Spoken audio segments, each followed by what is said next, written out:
Good morning.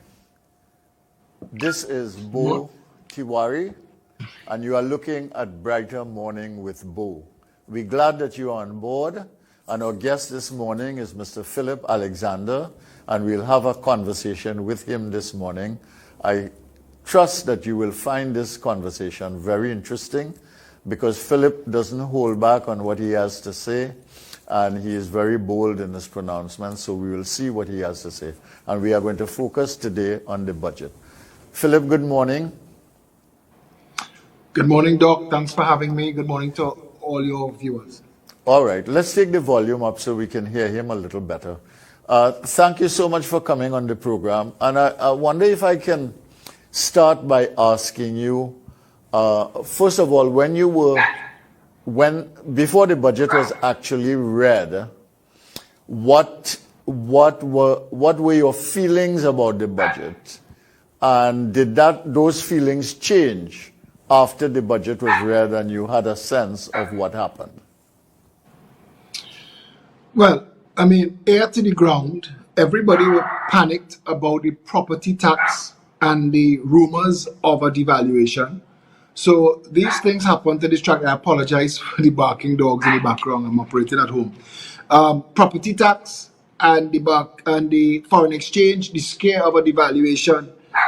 But what I was paying attention to, and what a lot of people should have been paying attention to, are what are the government's plans to restart this economy. And I have read some of your contributions on this issue in the past couple months, asking those very questions.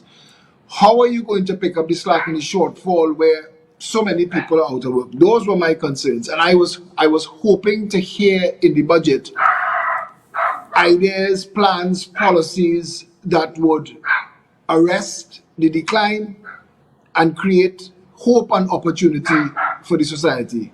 Instead of that, we got dreams and pie in the sky. All right. You don't think the budget has any touch with reality at all? I'm going to turn up my volume here to hear you, and I'm sorry about my hand on the screen.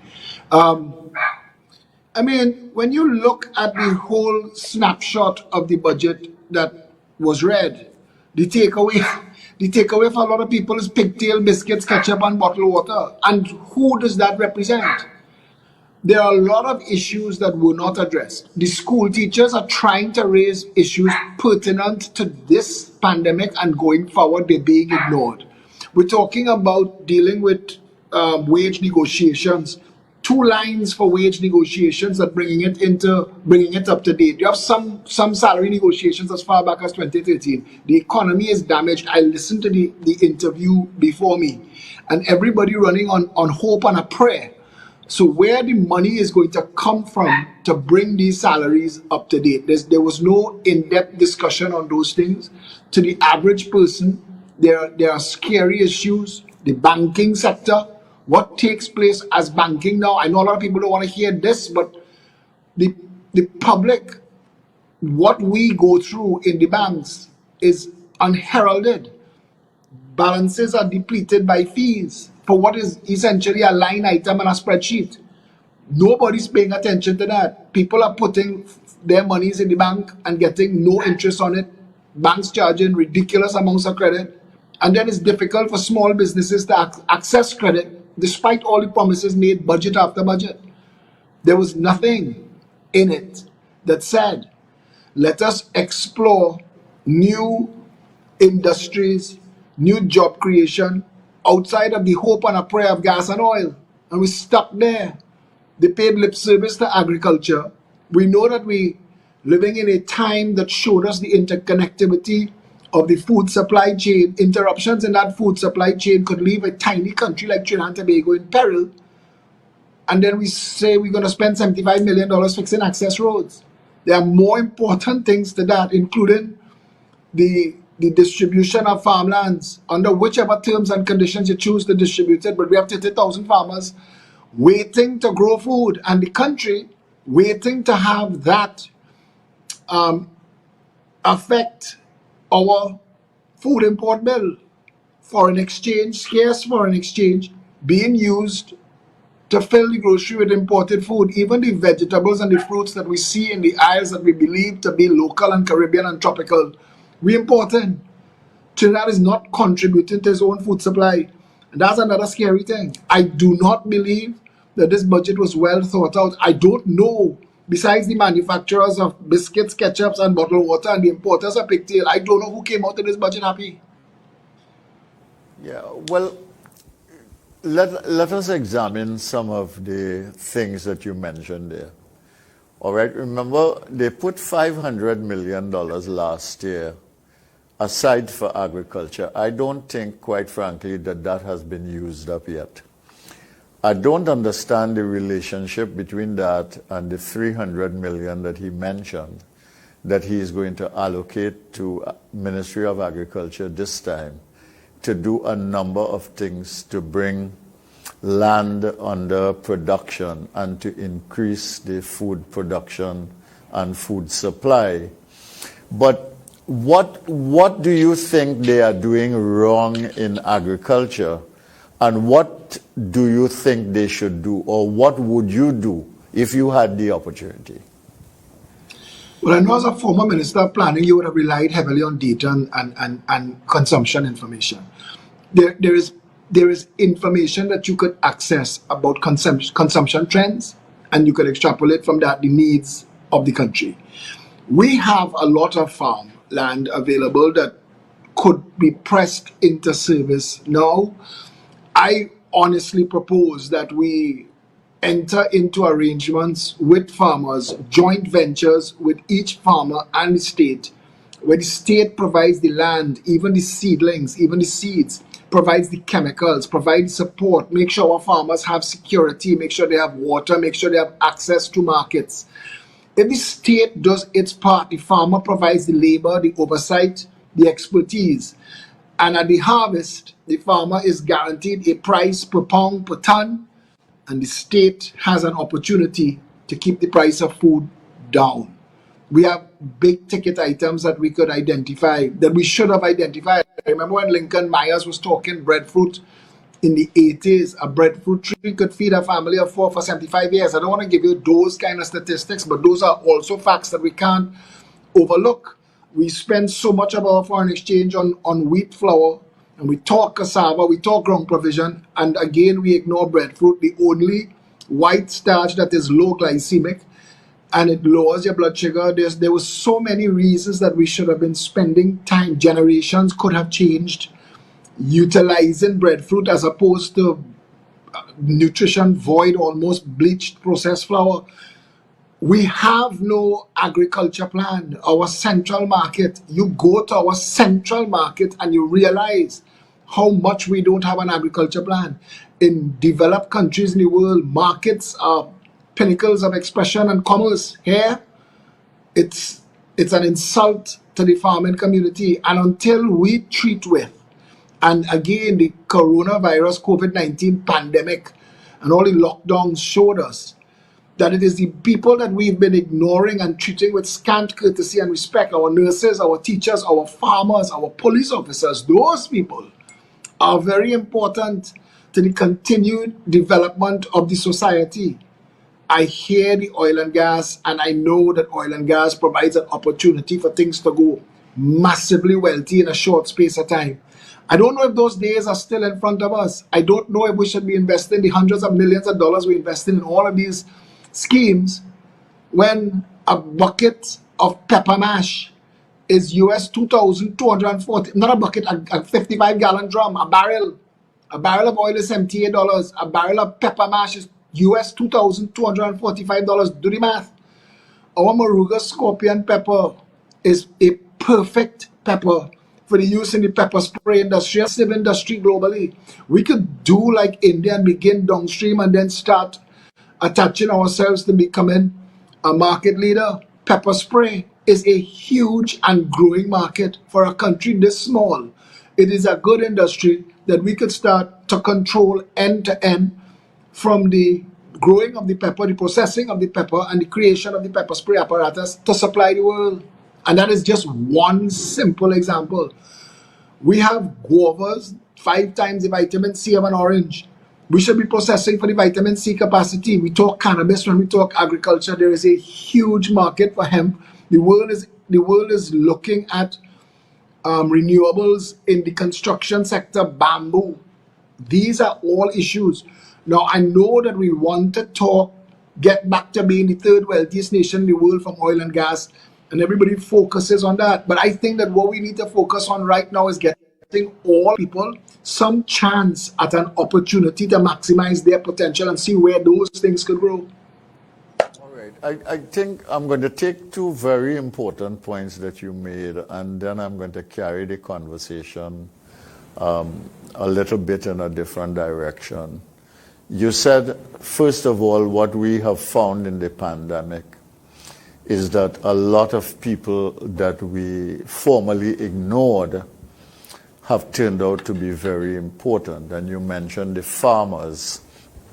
And in talking about farming, you talked about a strategy that would make the state central to the supply of all the essentials and basic to the supply of infrastructure support. And then the farmers would literally do what they are good at, which is planting, reaping, harvesting, cultivating, etc. And you would have a mechanism for dealing with that. And more than that, you talked about, as Arthur Lewis said a long time ago, everything begins with the market. And you start with the market, and then you work backwards and you say, what can I produce? And you then do that. So that, I think, is an essential and very fundamental point, because you see the whole approach to agriculture as being a very different approach.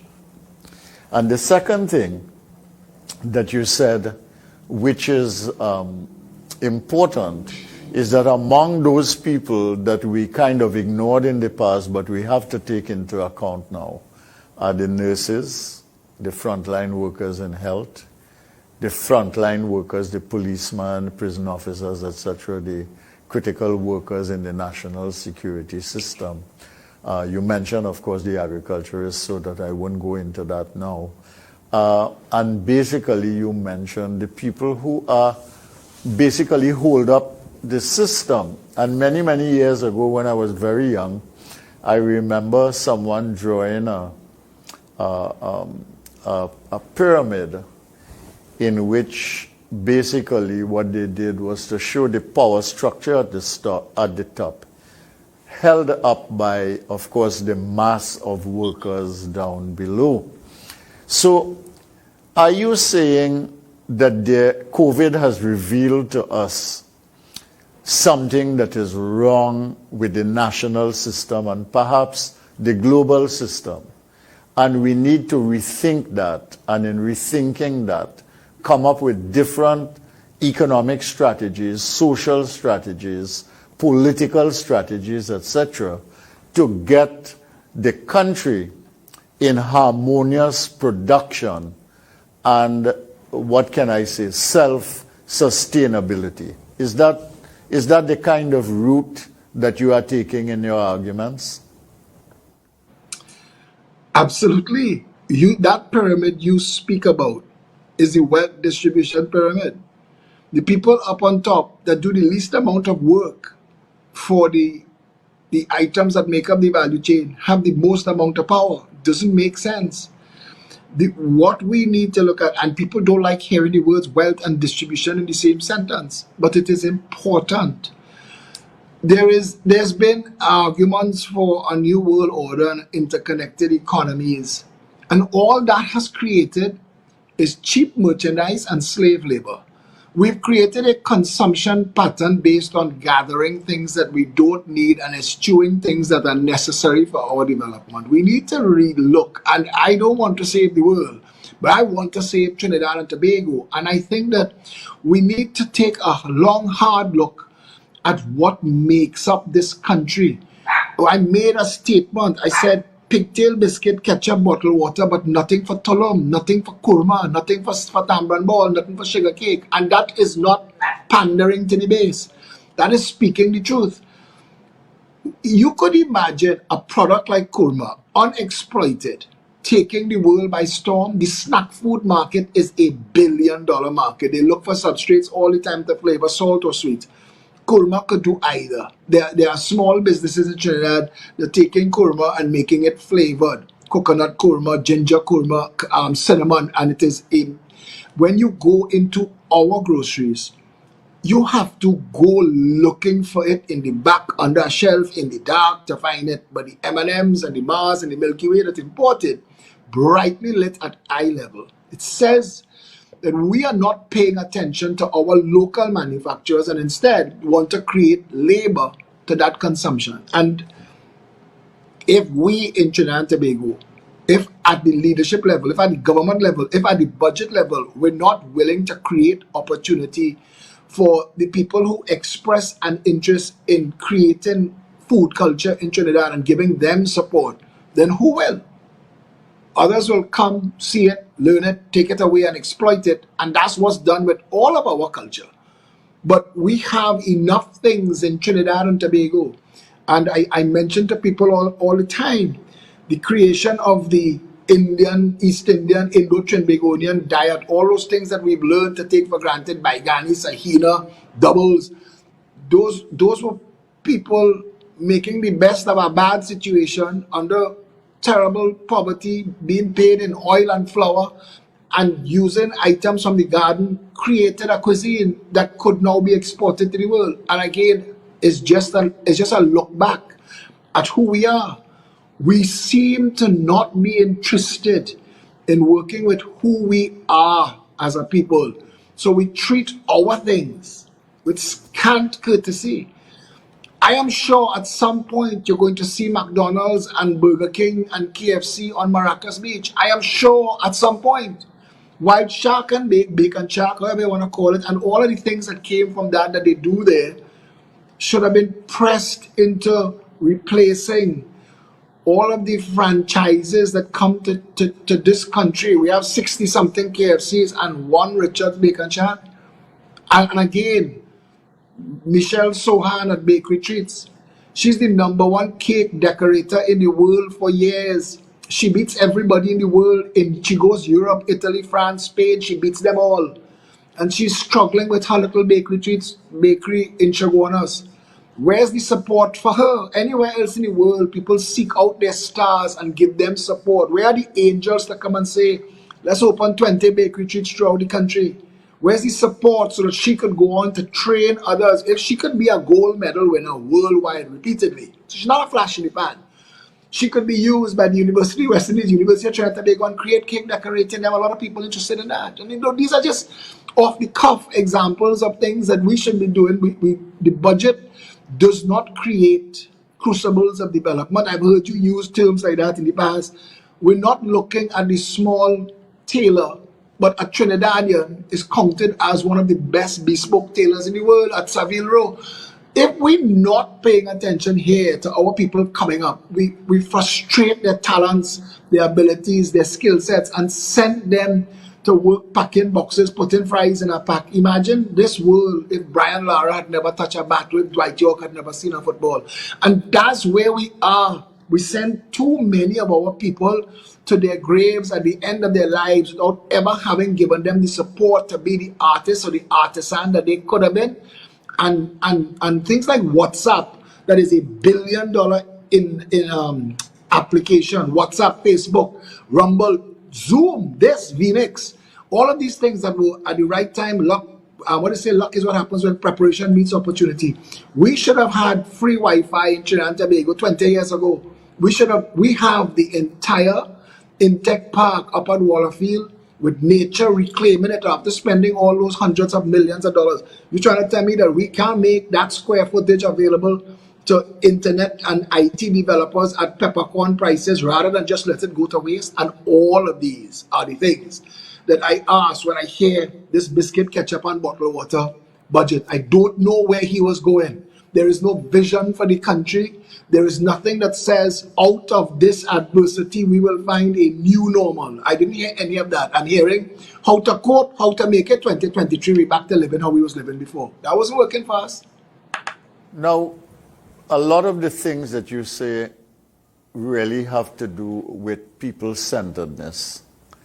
A lot of the things that you say have to do with understanding the production system in Trinidad and Tobago and how it originated, how it works, and how you basically turn indigenous talent and capacity into national, regional, and global opportunity. Do you think that the government's understanding of people-centeredness and indeed the understanding of a lot of well-educated people who talk about people-centeredness, do you think it is misguided and comes from a misunderstanding and really comes from a top-down understanding of what people-centeredness is, in which you are forever on top and all you see is a set of poor people who need help, but you don't understand that the help that they need is really to help them to self-sustainability and growth and development?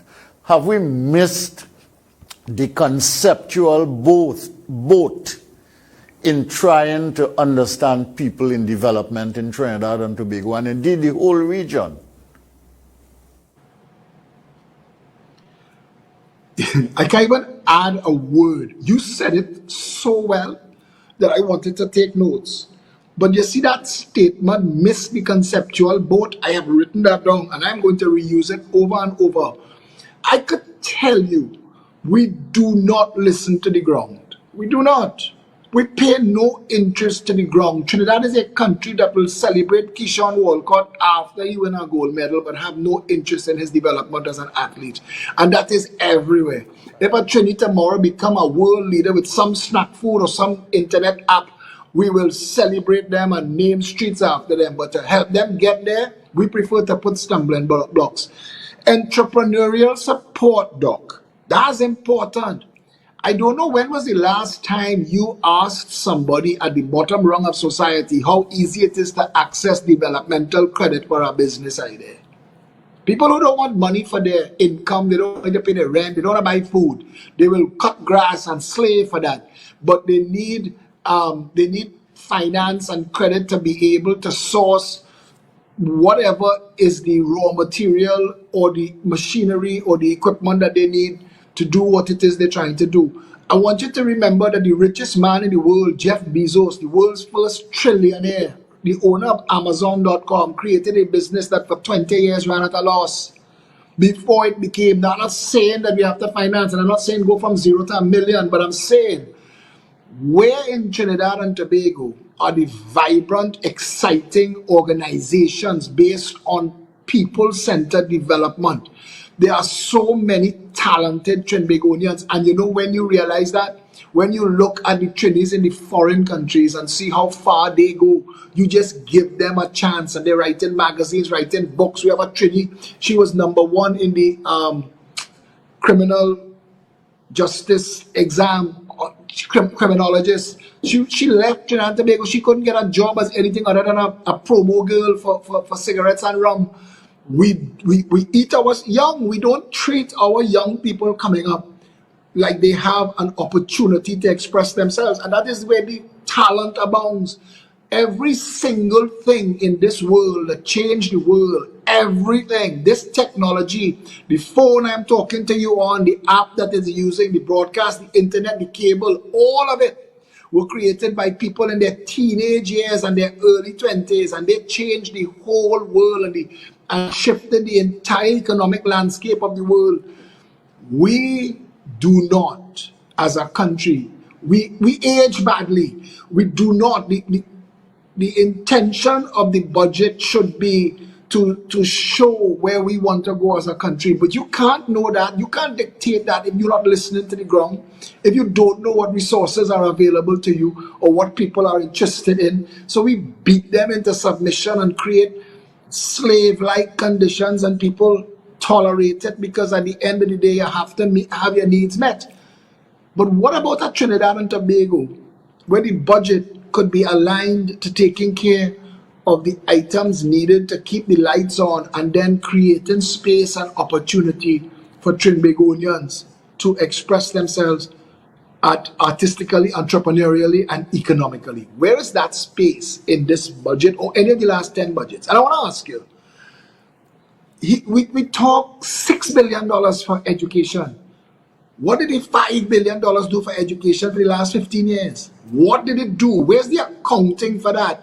When the 20,000 children who do SEA, that insane exam that we don't need because we have enough places in school, so you don't need a competition to see who to get into school. Why haven't we yet started the process of making all our schools level as a prestige school, a grade point average? We've talked this for 20 years. What's keeping us from doing this? We're spending $6 billion on a failing education system that of the 20,000 children that do SEA every year, by the time they reach CXC, 7 to 10,000 of those children nowhere to be found or they're failing. On public health, we're spending $6 billion on public health. Have you ever heard a good story from anybody about our public health? I want to thank you for a very spirited conversation here this morning. And I think you basically gave us a view from the ground. It really is a people-centered view, looking at what is happening to people and how people are struggling and trying to strive in this society, and the extent to which macro strategies and nationally conceived strategies miss out on the individuals and individual people, individual families from the system.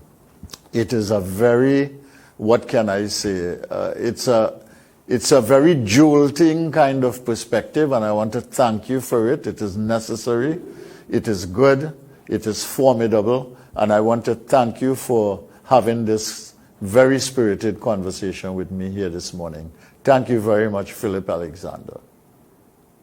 Thanks, Doc. Thanks for having me. Thanks to your team, and thanks to all your viewers. All right, then.